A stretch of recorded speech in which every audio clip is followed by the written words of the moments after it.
first speaker now. Steve Wotton, who classes major interests include the electrophysiological study of animal welfare issues, particularly during stunning and slaughter. He has a specialism in the conception, in design and coordination of research projects and technology transfer to both the veterinary profession and the meat industry. He is the originator of the Animal Welfare Officer and Poultry Welfare Officer training courses, which has led to the adoption of animal welfare officers as a requirement in slaughterhouses across Europe. And he is a member of the Farm Animal Welfare Committee, and he's going to be speaking to us today on the subject of head-only stunning of poultry from a halal perspective. I'd like to ask Steve Wotton MBE to join us now, please.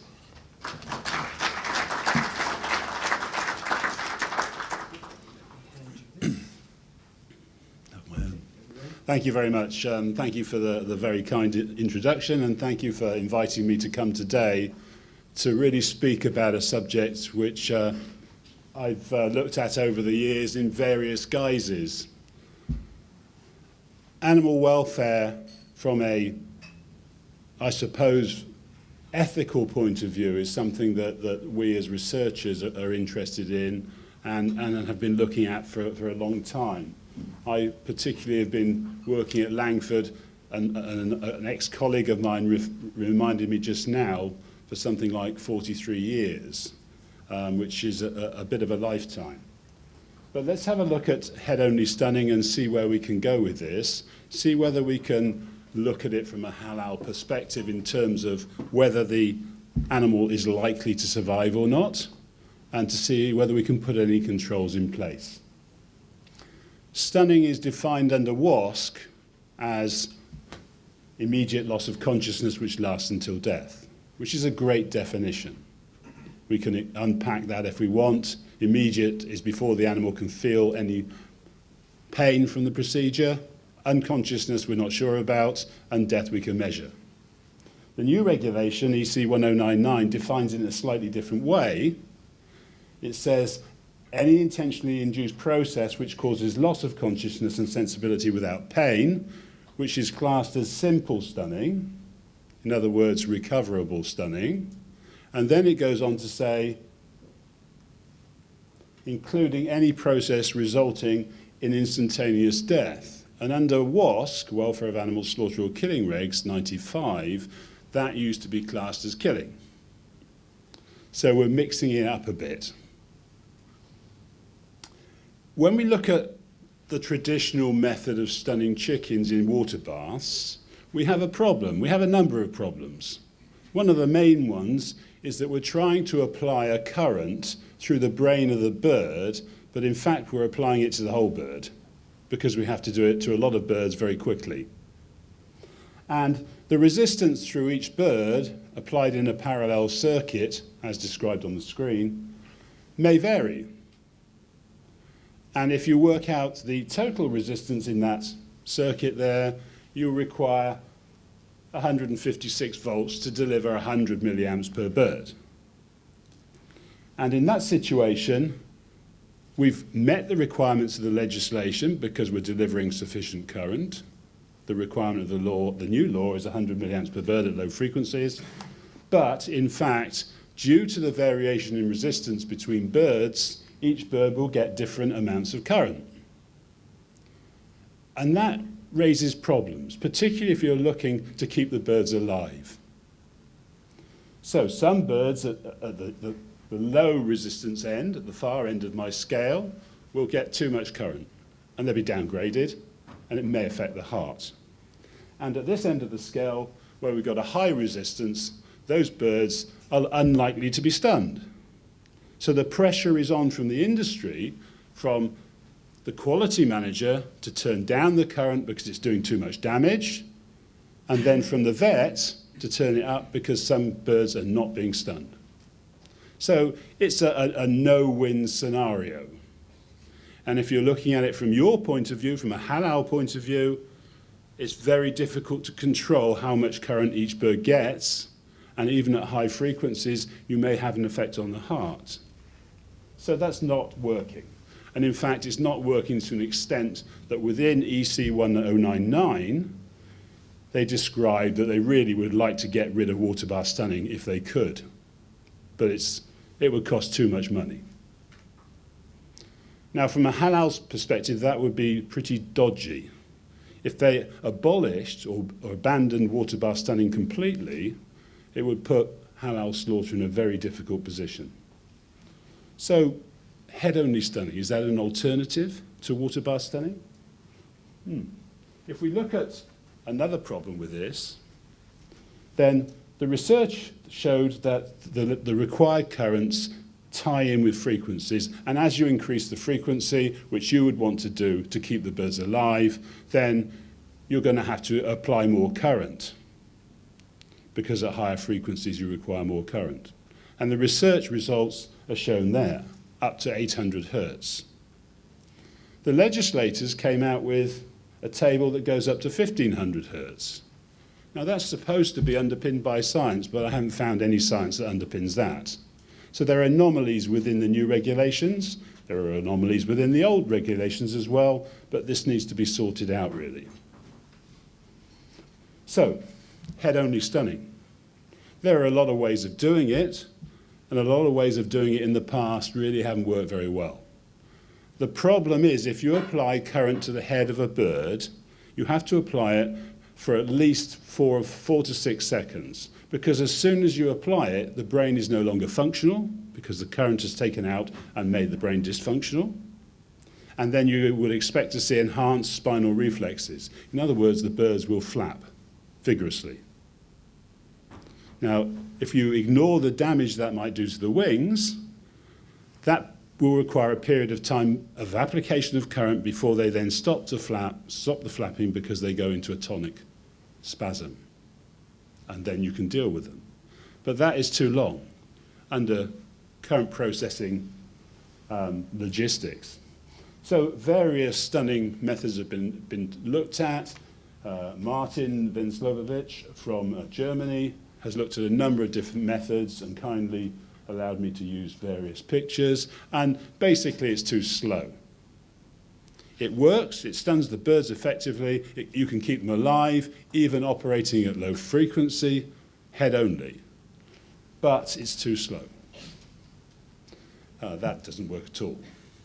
The American stunning knife is applied somewhere on the bird, usually on the neck, and currents pass between there and the shackle, and therefore the brain is missed out altogether.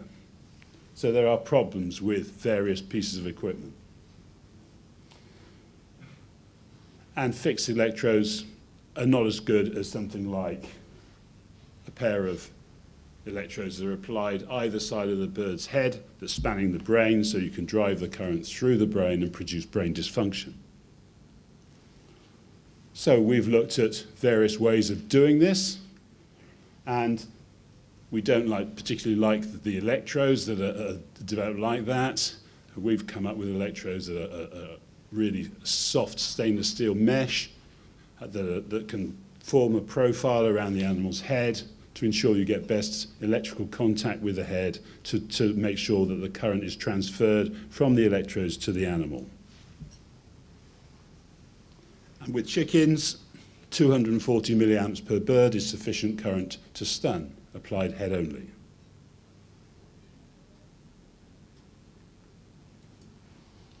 So, in research carried out at Langford, we found that that type of tong application works quite well.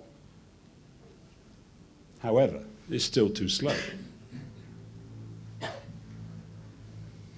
So, can we come up with criteria? Well, yes, we can. Based on measurement of brain activity, using electroencephalograms, we can measure and determine from the trace what's happening. We want to see initially some form of epilepsy. With birds, you don't get the same response as you get in red meat animals, but you get some form of polyspike activity in the brain. And if that polyspike activity is followed by EEG suppression, you can determine that the birds are stunned effectively. And you can see from the top trace, which is the EEG, brain activity, when you then analyze it in terms of the total power content, there you can see the 100% line. Initially you get higher levels due to the polyspike activity, and then it falls away to below 10% of pre-stun level. So that bird would be assessed as being stunned. So the criteria that has come out of recent research is pretty tight and has resulted in the table that I showed you earlier. So we've got a methodology that's been pretty much agreed across research bases across Europe and the world. You can apply it to turkeys as to chickens. We know that with turkeys, you're looking at about 400 milliamps per bird to ensure that the bird's stunned. So how can we take that sort of simple stunning and then apply it to birds on a commercial scale where the logistics require high numbers? That's the difficulty. And maybe this is a method. Top Kip, a Dutch system, and this is a promotional video. There is sound on this, but you're not going to hear it. Basically, they're taking birds on a processing line, and they're going to apply plates either side of the head to apply current across the head of the birds. So you're not applying current to the whole body, you're not applying current to the heart. The plates come up, and current's applied eventually. Two systems. The first one is the basic system, and they've got a second system where the birds are held in cones for the start to try and reduce the pressure on the legs. Now you could argue that the bird's head might not always be in the correct position, and I would agree with you, it might not always be in the correct, so that's why you have to have backup. But this is a system that they've actually developed into a full working process. I think they've sold one unit to Canada, but I don't think that it's gone any further yet. So there are developments out there that are taking the possibilities of halal slaughter with a head-only application further. And I think that's a good move. This newer system tries to take the weight off the feet and automatically shackles the bird after they're stunned.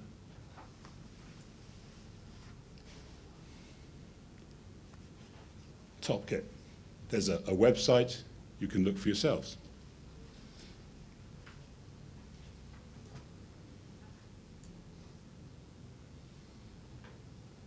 The other thing that this features is automatic current control to ensure that only the right amount of current is delivered and not too much to individual birds. Okay. So, the other problem that we get with water bath stunning is that we're going to invert birds, and that's a stressful procedure because birds haven't got a diaphragm. Their viscera is going to compress the heart and lungs when you invert them. And also, you're going to force the legs down a tight shackle. And we've known for quite a long time that that's putting a lot of pain on the birds. So we're looking, that's why the system that the Dutch have developed is trying to hold the birds in a cone until after they're stunned before they put them in a shackle. And there's some data in there that shows you that it is a painful procedure. Another alternative was developed by Jeff Lyons and company, and what they did in this experiment was to use an inclined conveyor to support 3/4 of the weight of the bird as it was placed on the shackle. That allowed them to use a fairly loose-fitting shackle and a guide rail to hold the legs in the shackle to make sure they didn't come out. So the bird's weight is not all on the shackle. Only about 1/4 of the weight is on the shackle. And then the birds are dropped off the end of the conveyor into the water bath. Now, you may think that we're still causing problems, and we are, because we're passing current through the whole bird and we may affect the heart. We took this a stage further. Within the water bath, rather than allow the current to go through the whole bird, we then put 2 electrodes either side of the water and pass the current through the head. Now, in order to keep the birds in the water bath, we had to produce a small current from the shackle down to the water to hold them in place, but that was very low and didn't do any damage in terms of quality or affect the heart. So we have a system here where it's possible to do a head-only stun, but in a water bath, and if you combine that with the incline conveyor, we're again improving welfare in a system that has traditionally been awful from a welfare point of view.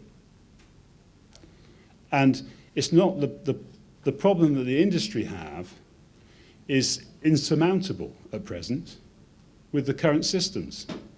What we need is development of new systems that will overcome the problems that they face, that will also allow the halal market to be met in such a way that animals can be stunned effectively and bled effectively in the sort of numbers that we're talking about for poultry, but in a humane way. And I'll finish on that note.